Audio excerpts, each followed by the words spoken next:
La France, elle s'est dotée d'un plan de transition écologique qui vise à baisser les émissions de gaz à effet de serre, protéger la biodiversité, protéger aussi nos ressources, l'eau, la biomasse, et tout ça aussi avec un projet économique et social.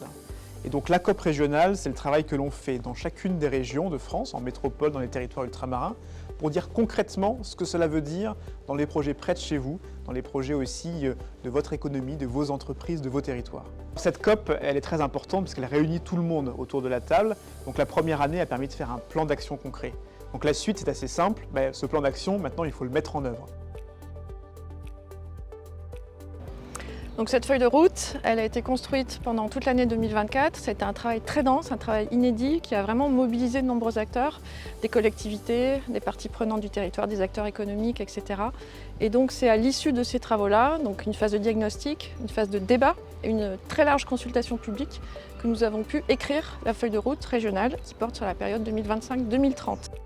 Donc en Nouvelle-Aquitaine, la feuille de route régionale, elle comporte aujourd'hui plus de 120 actions qui sont sur des thèmes très diversifiés pour agir dans le domaine du logement, des mobilités, de l'industrie, de l'économie circulaire des déchets, de l'énergie, mais également pour agir sur des domaines fondamentaux comme la préservation de la biodiversité, des ressources, des forêts, des sols. L'objectif très concrètement en 2025, ça va être de mettre en œuvre à toutes les échelles des territoires les actions de la feuille de route, puisque toutes les actions seront absolument déterminantes pour répondre aux défis qui sont devant nous. On a en premier lieu un enjeu eau, donc il y a tout un volet préventif à mettre en œuvre sur nos pratiques du quotidien, sur l'agriculture, sur l'industrie, sur l'ensemble de nos activités, y compris nos pollutions diffuses, familiales, les déchets, etc. Voilà, donc on essaiera de préfigurer ce que pourraient être les solutions de demain lorsque nous serons à plus de 3 degrés de réchauffement climatique en 2040 ou en 2050. Trouver les solutions aujourd'hui aux problèmes de demain.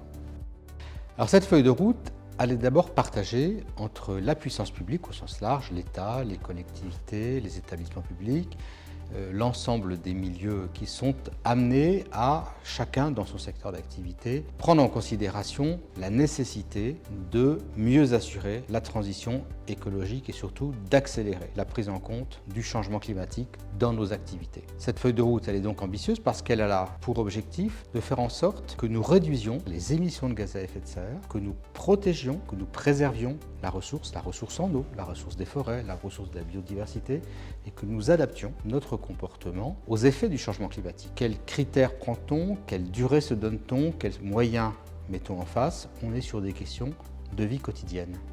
Une chose est sûre, c'est qu'il faut amplifier notre effort. On ne part pas de rien, on fait déjà beaucoup, mais le changement est tellement rapide qu'il faut amplifier les choses. Rendez-vous à l'automne.